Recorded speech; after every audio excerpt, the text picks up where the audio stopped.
Hey everyone, before I get started, I just want to remind you that if you like my content, hit that like button, subscribe to my channel, and then join the Militia Man and Crew Patreon community by clicking the link in the caption. Good evening everybody, Militia Man and Crew here. Just wanted to say hello, good evening, and thank you all for being with us with Patreon and our Discord chat room. What an amazing group that we have. And welcome to all the new folks that have been coming in of late this last month. It's been nice to see new fresh faces. It's great. So thank you for coming, and I hope you guys enjoy our site. So anyway, tonight there's an article that's out that's called The Quiet Dinar, and it's called A Reading into the Decline of the Iraqi Currency. And to me, reading into the decline of the currency is the decline of the dollar to the dinar in the exchange rate, the parallel market. So it is, to me, it hasn't been terribly important about the parallel market because it's such a small component of it.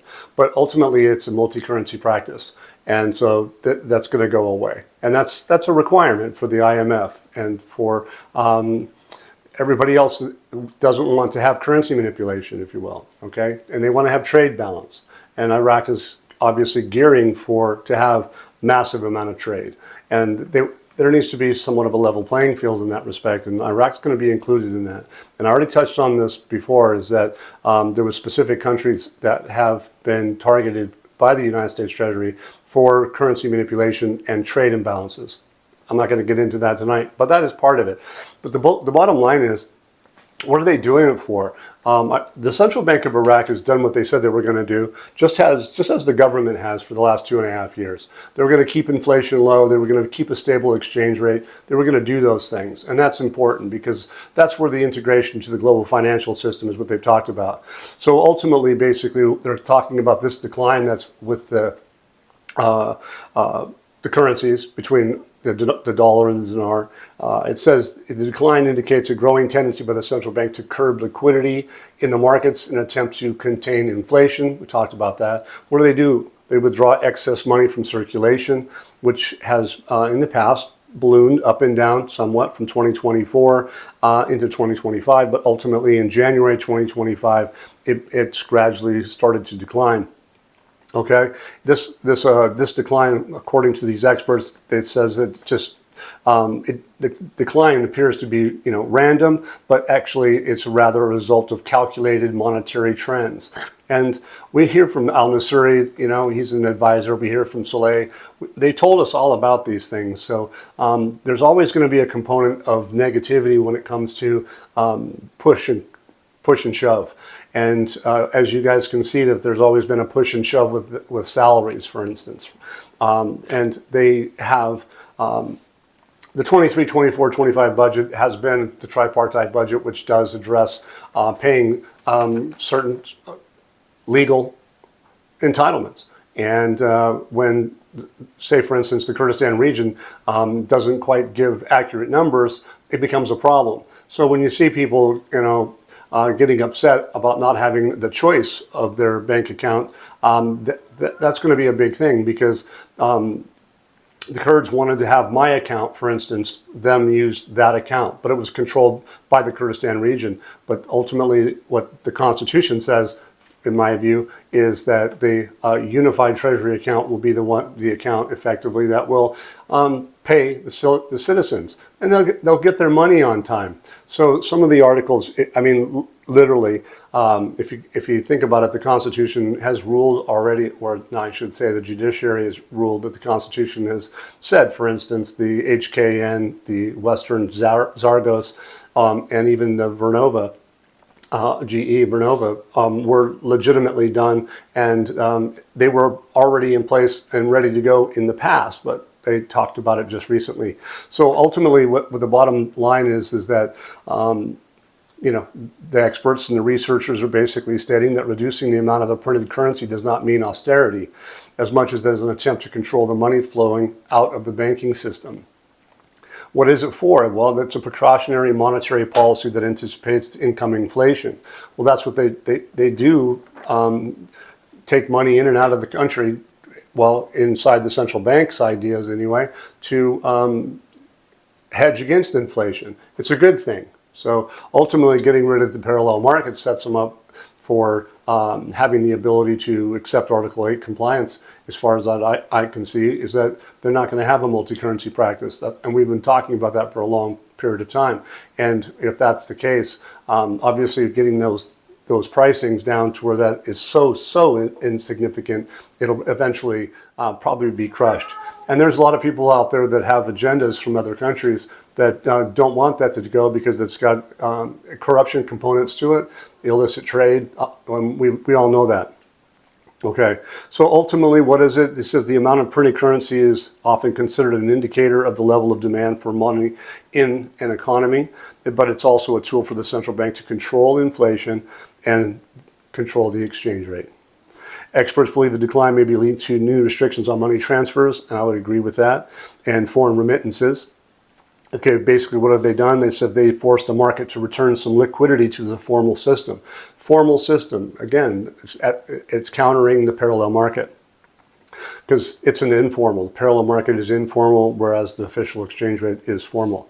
And it says, while direct cash trading has declined. So the cash sales have declined because they're not necessary, because they have the new platform, and people that are doing imports and et cetera are going to those 30 correspondent banks that we read about.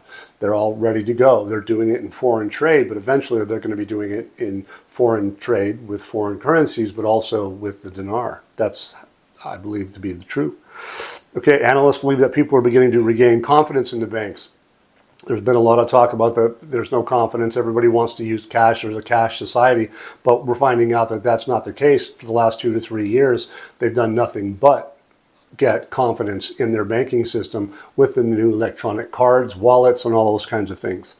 It says, basically, it says they want to regain the confidence, which they've been working on after the recent restrictions on the dollar. So they've been successful, which is one of the reasons for the diminishing need of large amounts of liquidity in the market. They're going cashless. That's just the way it's going to be, and they're not going to need as much cash. They revalue their currency to a different denomination, and they apply a real effective exchange rate. They're not going to have big notes anymore, so it's going to be less cash. It says these figures that they have were somewhat muted, but it's demonstrating how the central bank is attempting to balance market demands and monetary policy in a country whose economy continues to oscillate between rentierism and austerity, between monetary stability and exchange rate challenges. So obviously rentierism is basically because of oil, and then going into the other realm is obviously non-oil revenue streams. But the last 2 years plus of hard work from the government and the central bank of their reforms has shown the people that there is a reason for their renewed confidence in electronic government and banking systems that have been taking place. The reduction of cash usage in the country is going away on both fronts, as the citizens know it from the past. They've had plenty of time to get used to the electronic payments, the point of sales, the ATM machines, electronic cards, the wallets I mentioned. The need for cash is in decline, just as the reforms have been planned to do, and the plan is by design. I believe that to be powerful because the fact is that these guys really do show that there is confidence. We all know that the cards that are out there, there's like 22 million cards have been issued out of the 44, 46 million people that are in the country. But the point is it's over 40%, and the fact remains is they're a young population, and that young population have many cards in some cases and or wallets to begin with. But the bottom line is that there's a lot of people that aren't even old enough to have cards because they have 4 to 6 kids or 4 to 6 people in their families. So when they say that the youth is the primary function, they're taking advantage of it. They have the confidence, and we've even heard that from some of our Iraqi contacts that are even in our Discord chat room have talked about that. So I believe it to be true. Here's an article that says Iraq decides to ban cash payments at government institutions starting next month. So going again, cashless, correct? Yeah. It says Prime Minister's advisor Saleh Salman announced on Mondays a ban on cash payments to government institutions starting next month, while indicating that reforms will be implemented in the private banking sector. It says that the Iraqi government has appointed Ernst & Young, you guys know who that is, to restructure 6 to 7 state-owned banks in the country, including the Industrial Bank, the Real Estate Bank, Rafidane Bank, and Rashid Bank. And he goes on and indicates that the trade bank of the TBI has signed a separate contract with K2 and KPMG to help restructure its internal and external operations to meet international standards. It goes on to say that the Raffidain Bank, which is the largest institution in Iraq, will be transformed into the first Raffidain Bank, with the government's participation reduced to less than 24%, as the remaining shares will be offered to private banks and international investors. So it's not for the retail people like you and I. He expected that restructuring plan will be completed and approved by the Iraqi government by the end of this year. Good sign. Private banking sector will undergo reforms following the signing of the contract between the central bank and, again, big name, Oliver Wyman. It says the results of this 2 to 3 year project will yield recommendations for banks to either exit in the sector, comply with international standards, or merge with other institutions. Realize that they've been working on this for a lot longer than two to 3 years, but I believe there's been contracts with these entities, Oliver Wyman, Ernst & Young, K2, KPMG, for many, many years. But ultimately, since al-Sudani's got into office for the last 2 to 3 years, you can see that they're a lot further along than that might suggest. And or they just don't quite want to say that. Okay. It says Iraq has made significant progress in adopting electronic payments, with financial inclusion rate increasing from less than 10% in 2018 and 2019 to approximately 40% currently. And basically they have increased to about 22 to 23 million bank accounts. As of July 2025, I guess, coming up, all government payments will be conducted electronically, prohibiting cash payments through the government institutions.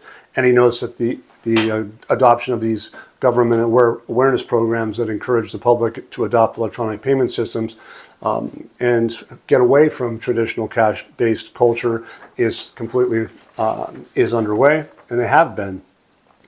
The government introduced the RIATA program to help with the central bank, and they're basically going to be helping with medium and small enterprises. They go on and say Iraq will remain open to foreign investment, international advisory services in all sectors. Okay, and they talk about legal, financial, accounting, auditing, compliance, all of those things. The government reforms aim to integrate banks into the global financial system. So that's what we've been talking about all this time, integration into the global financial system after decades of isolation. It says, since November 2022, all bank transfers in Iraq have been processed through the central bank's platform in cooperation with the Federal Reserve of the United States of America, representing Iraq's re-entry into the global financial system, noting that the country cooperates approximately 30 foreign banks, like what we mentioned. It says challenges still exist. Of course, there are others, good and the bad, and there's the ugly, but challenges still exist, opening international banking relations, stressing that comprehensive banking reforms represent a major shift towards international standards and increased private sector participation in the Iraqi financial sector. So basically, here's another article talking about restructuring banks. To me, it's quite clear over the last 2 to 3 years, Iraq has made significant strides in their digital transformation and their reforms, integrating into the global financial system, dealing with approximately 30 foreign banks, shows that when the time is right, integration will happen with the cooperation of the United States Federal Reserve Bank. And ultimately, at this stage of the game, I believe that this could happen at any time. I don't have a date, don't have a rate, but the bottom line is that they are integrating into the global financial system. There's a lot of research out there you guys can do to see how accurate this is. I mean, to the fact I'm just reading the news and giving some opinions on it, but ultimately I'm very, very confident that when they talk about integrating the global financial system, they actually fully mean it, and they've proven that they mean it. Okay, this is probably going to be a touchy subject with a lot of people, because we know that there's 2 different countries that have had some significant problems over the last 40 years, and they're neighbors. But they have a somewhat decent relationship at this moment, and they do a significant amount of trade. But there's also a component of problems because of the integration of the political side coming from the neighbor, which is Iran. But anyway, this article is a nuclear agreement. It says revealing the date of content of Iran's response to the United States proposal. Iran is preparing to submit official response to the United States proposal to reach an agreement on its nuclear program today or tomorrow. So that's today or even in the coming hours. It says the source explains that Iraq's response to the U.S. proposal regarding the agreement will be sent within the next 2 days. And it says diplomatic channels, and they'll do it via diplomatic channels and in writing. And this agency reports that information indicates that Iran will present its proposal that includes, in addition to affirming principles of continuing enrichment within Iranian territory over their nuclear plan, steps on its part to address American concerns and allegations in exchange for the effective lifting of sanctions. We're going to have to see how this works out. Iran will also announce its readiness to hold a new round of indirect negotiations with the United States, provided that red lines get adhered to, according to them. Interestingly enough, I did a little bit of research on some things, and I'm going to try to give an idea that why is this important to Iraq. We talked about why it was important for Iraq to, why there was a relationship between the United States talking about currency manipulation. And we all know that there was a lot of smuggling going through different countries on Iraq's borders. But ultimately, as of today, the United States had a phone call with the Prime Minister of, with his name is Netanyahu, okay, to discuss the Iranian nuclear file. It says the White House confirmed there was a conversation, with Trump emphasizing the importance of it, avoiding escalation while pursuing a resolution to the issues with Iran. It said during the call, Netanyahu reportedly indicated Israel's willingness to accept temporary limited uranium enrichment levels at 3.67% on Iranian soil, which is a major shift in previous stance demanding zero enrichment and full dismantlement of Iran's nuclear program. So this is just information you can get off the internet, and this is basically because there's a lot of good data, and there's a lot of interesting data too, and some of it may not so good. But ultimately, this is the genre that I get from reality. Okay, you go onto the internet and you can find all kinds of different programs to be able to get quality data.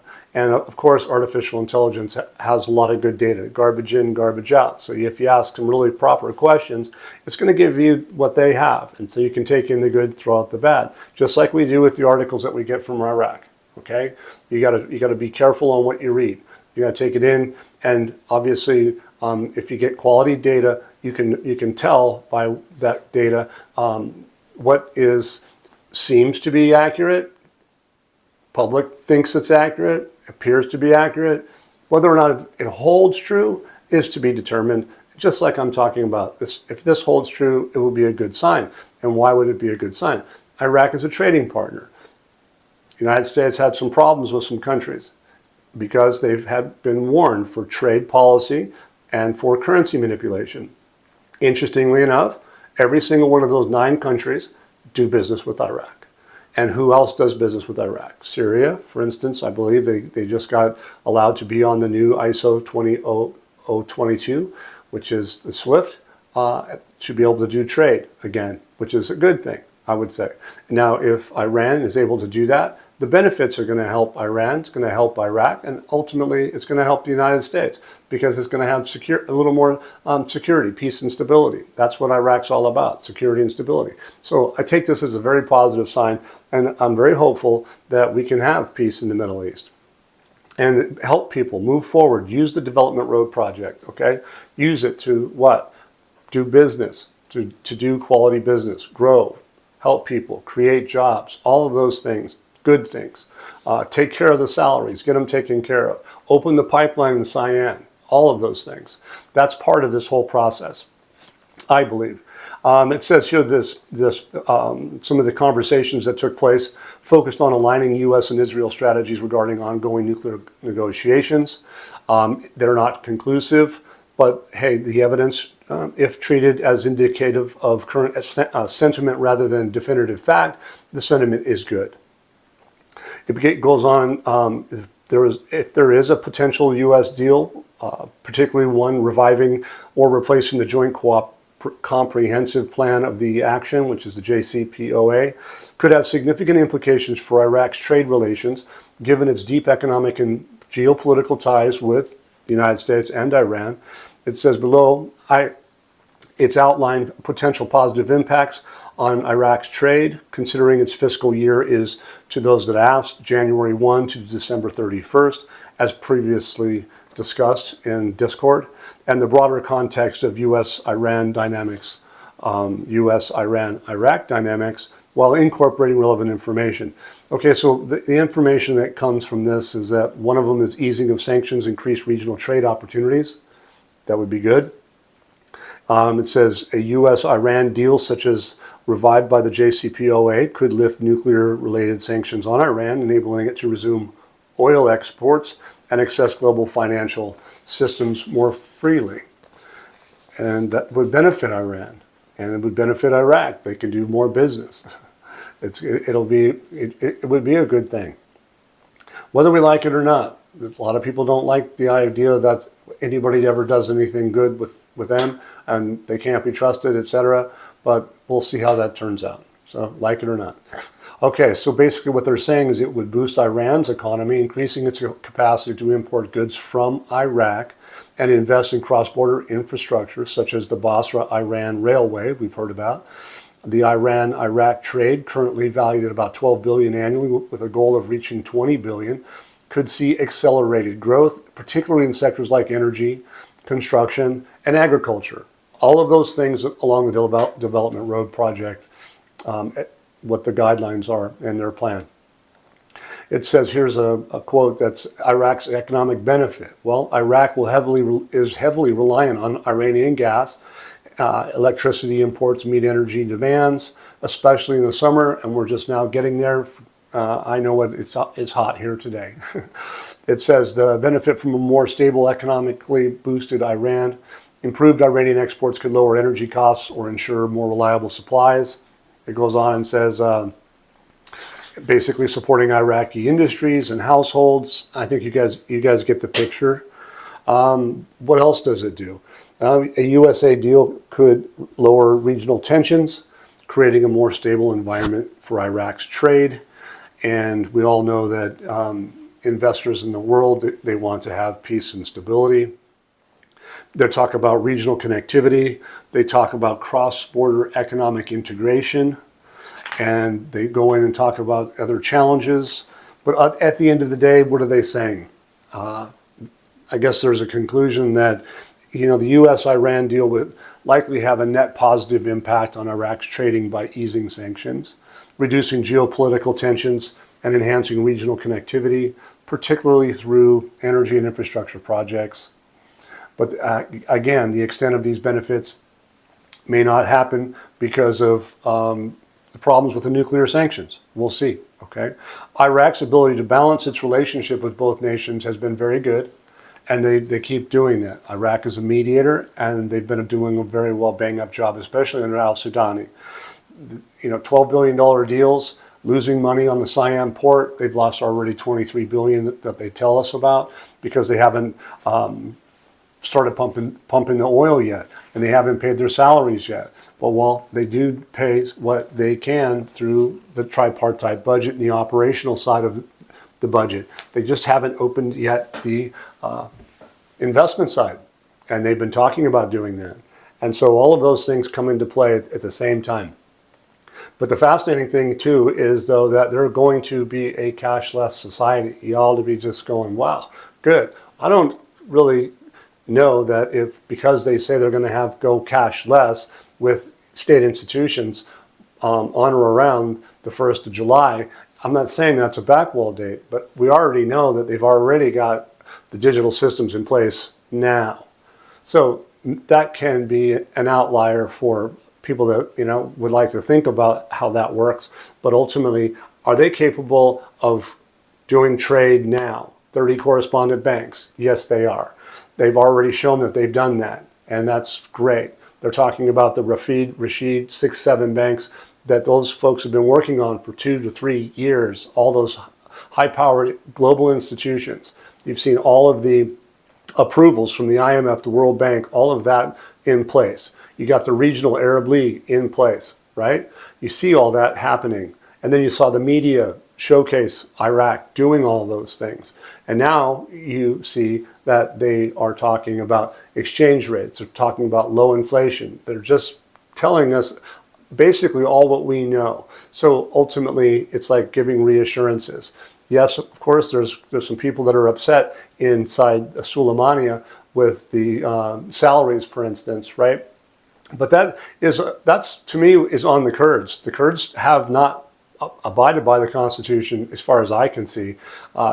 There's obviously going to be blowback on that, but the bottom line is the federal court has said that those HKN, Western Zagros, and those that I mentioned were legit. They were legal. And so that the Kurds need to give accurate data so that the new system can prove that you have so many employees that need to get paid. If you have an inaccurate count, it's not, they need to have it done properly so that it's fair and equal for everybody.